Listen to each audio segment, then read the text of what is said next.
as I noted, this is a Prime Minister who is a serial lawbreaker. He is a Prime Minister who has violated the Conflict of Interest Act multiple times, investigated multiple times, and not only that, but the Prime Minister is a proven liar. That's right. Here, here. He is an absolute liar. Point of order, Mr. Chair. I'm going to ask Mr. Cooper to be a little more judicious in his language. Go ahead. And on your point of order, go ahead. That was exactly my Thank you. point, Chair. That's you. very unparliamentary language. Be a It little- would be a be little really, more- really upsetting for that member if I called him a liar, But you're not going to do that, are you, Ms. Khalid? because I respect the rules of this House and this place. Go ahead, Mr. Cooper.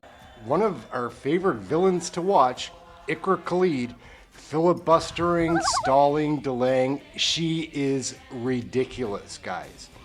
It's entertaining to watch in a way, like, I can't believe this IQRA KHALID. She's something else to watch, guys. Like, the self-unawareness is ridiculous. Mr. Cooper, on the motion Yes. as amended. Thank you, Mr. Chair. This is a motion that Canadians, frankly, deserve to see in the way of transparency on the part of this government. The fact that Minister Sajan was offered and accepted tickets to a concert, the Taylor Swift concert, is a classic, straight-up conflict of interest. The minister accepted tickets from PAVCO, a provincial Crown corporation. PAVCO receives funding from the federal government, including $116 million in the past year with respect to upgrades to BC Place in advance of the World Cup. The Conflict of Interest Act is crystal clear that no public office holder or member of his or her family shall accept any gift or other advantage that might reasonably be seen to have given to influence the public office holder in the exercise of an official power, duty, or function. Mr. Chair, here you have a public office holder, Minister Sajan, accepting a gift for himself and for his daughter from a Crown corporation that seeks federal funding, that has received federal funding from a minister who sits at the cabinet table that makes decisions about whether to fund that Crown corporation. That is a conflict of interest. The fact that the minister, after he got caught, suddenly said, oops, I'm going to return the ticket, doesn't end the matter. That's not good enough. He got caught. That's the only reason he decided at the 11th hour not to attend. The fact of the matter remains that he was offered the ticket, he accepted the ticket, and we need to know about exactly how that took place, and there needs to be a level of accountability. And it is frankly reflective of a pattern of conflicts of interest and ethical lapses within this government. Minister Sajan would not be alone in putting himself in a position to violate the Conflict of Interest Act because, after all, his boss, the Prime Minister, the serial lawbreaker, has broken the Conflict of Interest Act not once but twice, the first Prime Minister in Canadian history to do so. And that brings me to the Prime Minister. The Prime Minister attended the Taylor Swift concert in Toronto. Tickets were going for, in some cases, thousands of dollars. I'm sorry. I see the bells. Sorry, Mr. Cooper. I'm obligated at this point that the bells are ringing to seek unanimous consent of the committee Is it a quorum call? It's not Was flashing it- no more. Okay, because they're not flashing. Okay, so continue, it looked like a quorum call. Go ahead, continue, Mr. Cooper. Mr. Chair, that brings me to the Prime Minister. The Prime Minister accepted tickets, or according to his version of events, bought tickets to the Taylor Swift concert in Toronto. Tickets for that concert were reportedly cost in the thousands of dollars, at minimum $1,500, some tickets going for thousands more. And the Prime Minister would have Canadians believe that he purchased those tickets. It was out of his own pocket. Well, if that is the case, then why is it that the Prime Minister and his office have refused to answer basic questions around the Prime Minister's attendance at the concert? The Prime Minister and his office have refused to disclose how much he paid for the tickets, when they were purchased, how many tickets did he purchase. If the Prime Minister, in fact, had purchased the tickets, wouldn't he be eager to say, I bought the tickets on such and such a day, and I paid such and such amount? Here are the receipts. There's nothing to see here. I simply went and attended a concert out of my own pocket. Mr. Chair, that would be what anyone would do if, in fact, they paid for the concert.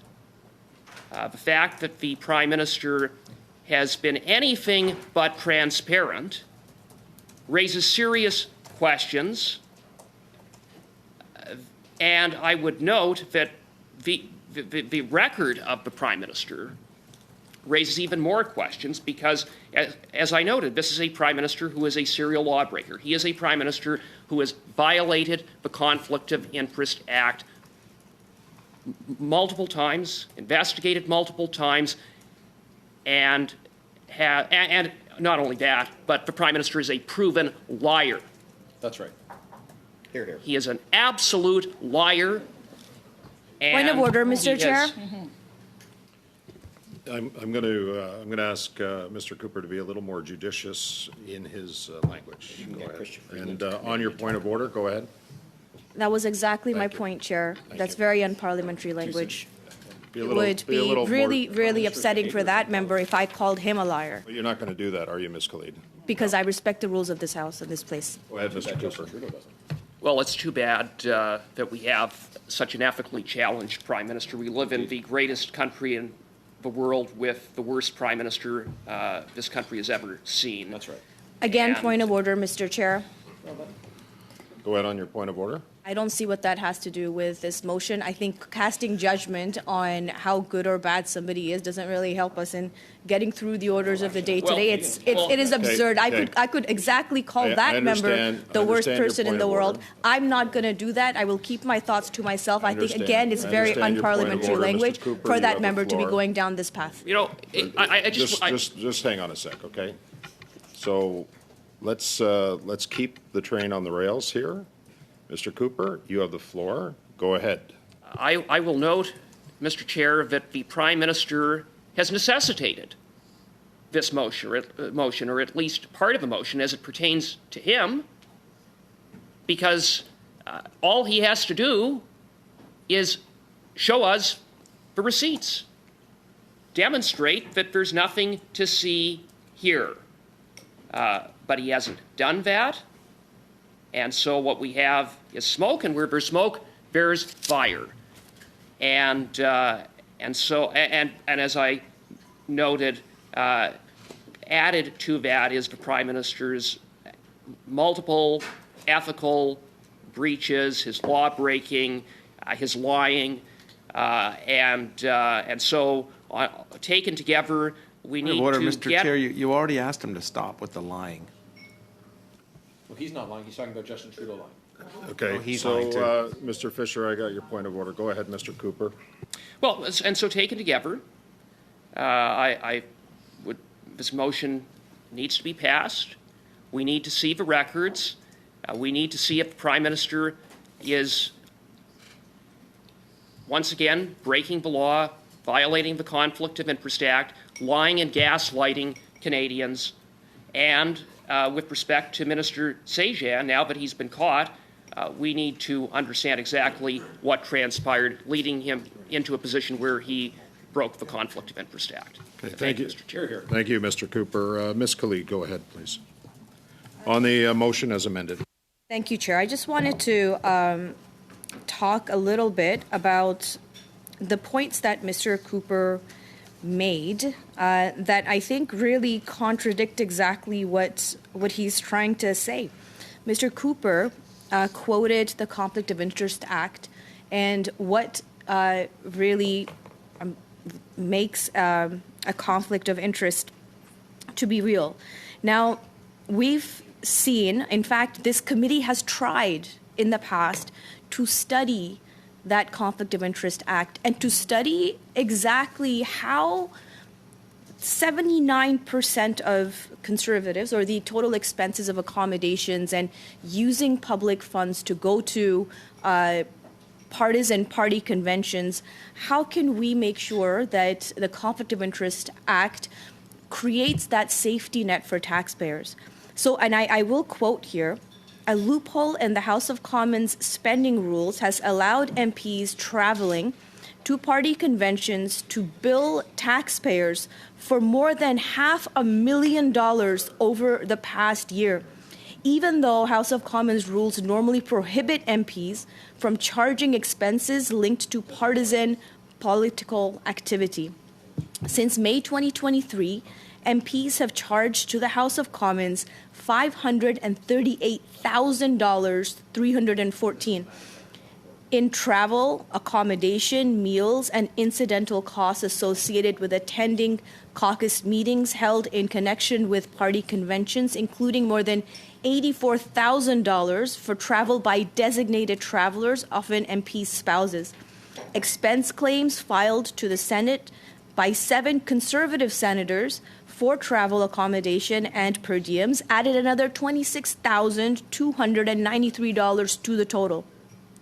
As I said, Conservative MPs racked up 79% of the spending by MPs. They billed the House $426,283 to attend a caucus meeting associated with the Conservative Party's policy convention in Quebec City in 2023, including $331,699 for travel, $71,408 for accommodation, and $21,053 for meals and incidentals.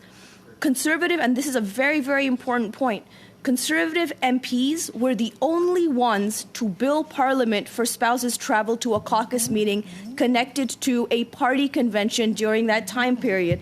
Now, it's so interesting that, you know, Mr. Cooper would have you do as he says, but not as he does. And that goes for all of his Conservative colleagues. Yeah, you know, we'll get, Mr. Chair, I think he has a point of order. It's a joke he wants. Like I heard, but I don't think you really do have a point of Okay, order. thank you. Okay, go ahead. So I'll continue. Yeah. Conservative leader Pierre Poilievre did not file an expense claim to the House of Commons from his MP's budget for travel to Quebec City.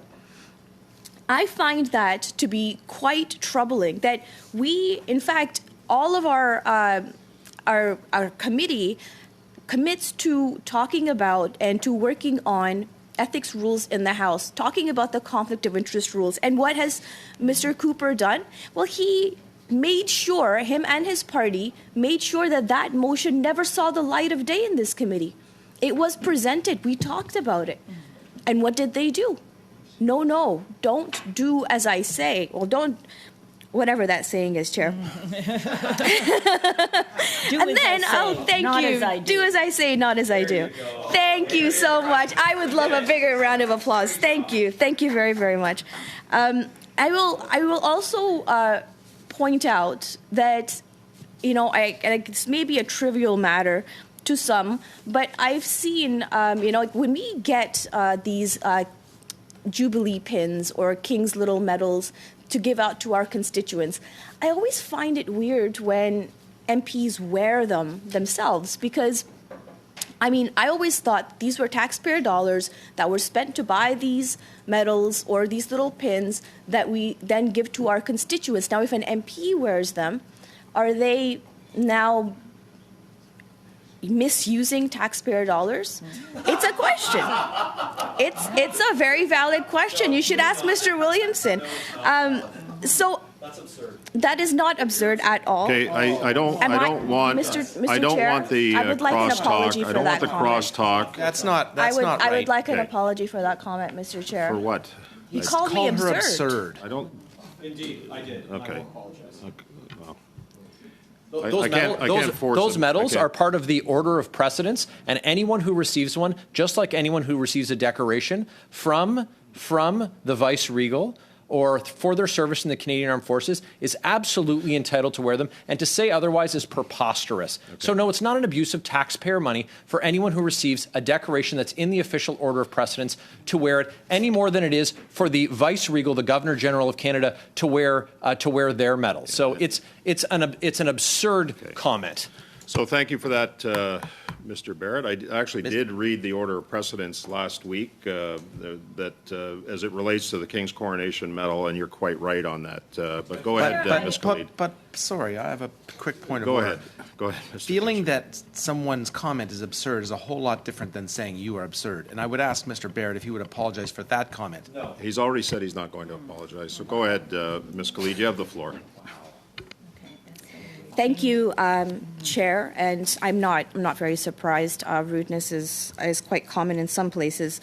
I was making a point about the perception of how taxpayer dollars are used. I'm sorry that he got so offended. Oh, look, I can apologize, which is fine. But I will perhaps also talk about a Hungarian think tank that was run by a Conservative MP that used taxpayer dollars to spend tens of thousands of dollars on sponsored travel all across the world. And if we take a look to see who benefits from sponsored travel, and in fact, this is something that we had tried to study in this committee as well, is how should sponsored travel be used, and should MPs be entitled to take taxpayer dollars to go and spend across the world, or should those taxpayer dollars be staying here in Canada? If we're so worried about how taxpayer dollars are used, about how the Conflict of Interest Act applies, then we need to make sure that we have a well-rounded approach to how that happens. Not just to say that, oh, if you're a Liberal, therefore you Point of must order, be Mr. violating Chair. something. Point of order. We are Go ahead. sitting over here very quietly listening when they were speaking, and every time that IQRA says something that they don't agree with, they commiserate amongst themselves and make a noise. Could we just... Yeah, and I do. Be silent during their foolishness. I hear, won't Mr. be Barrett, silent during Mr. Barrett, please. So I hear talking on this side. I don't think it's disrupting the meeting. If it was disrupting the meeting, Mr. Fisher, then I would call it out. But it's quite common, and I've heard it from your side, where conversations happen. So, Ms. Khalid, go ahead on the floor. If it becomes disruptive, I've called it out in the past, and I'll continue to call it out. Go ahead, Ms. Khalid. Thank you, Chair. And, you know, like I find it, again, like really telling why all of a sudden there are big whispers and there are potential disruptions in this committee, because they don't want to hear what I have to say.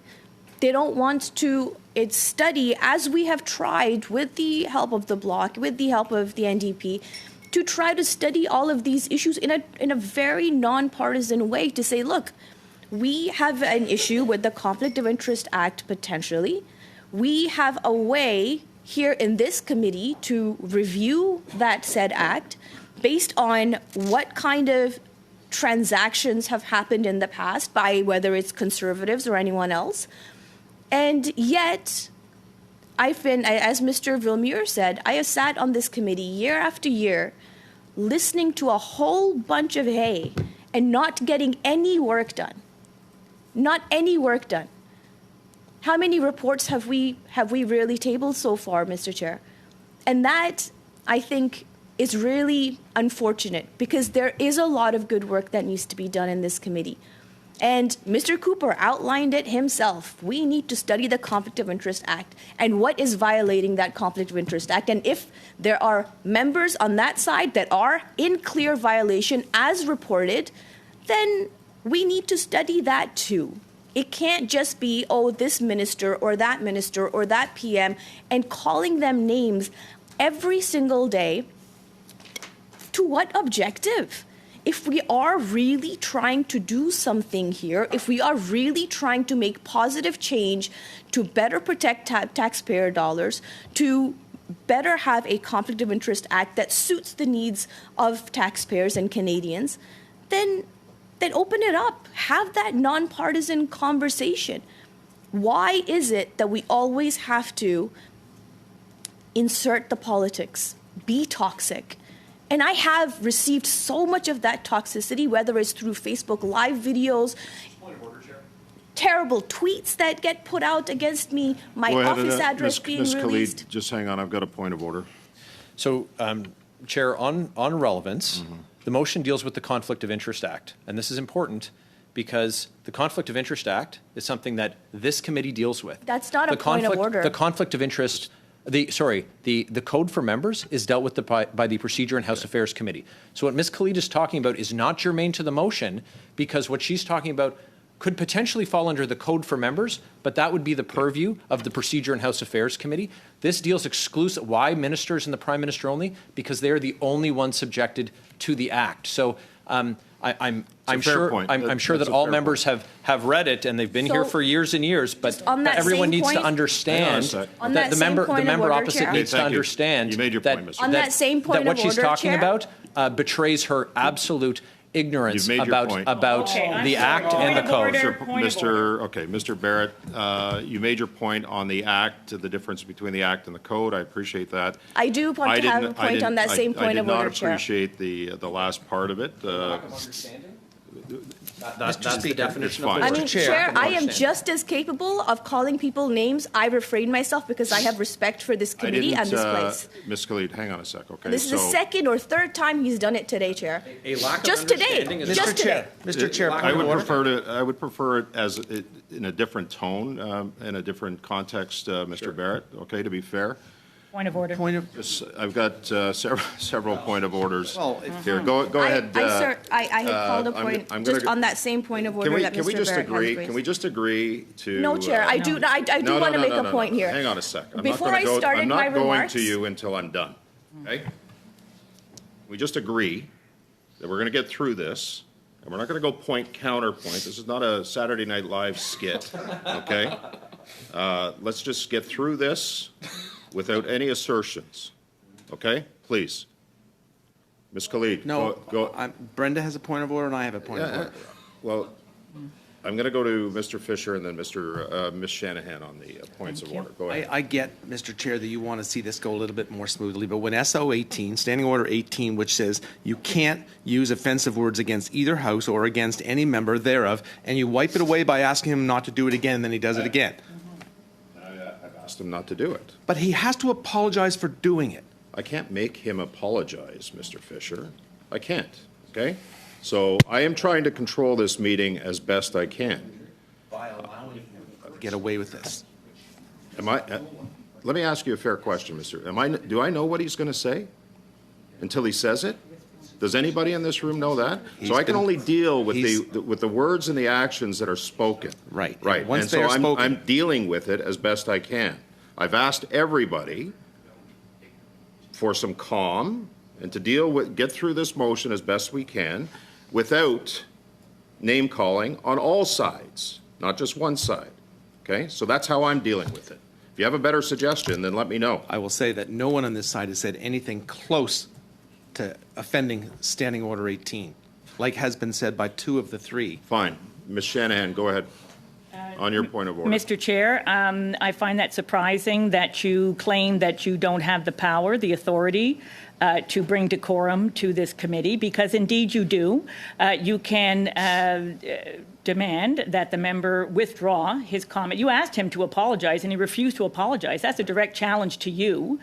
You can then go further and ask him to withdraw his comments. And if he refuses to do that, then I think you need to take the next action, which is you take it from there. Okay. But if I were in your place, I would ask your whip to remove him as a member on this committee. Okay, thank you for that intervention. I'm asking for decorum. I expect decorum from this point forward. I am not going to accept anything less than that, okay? And I'll deal with it if I have to.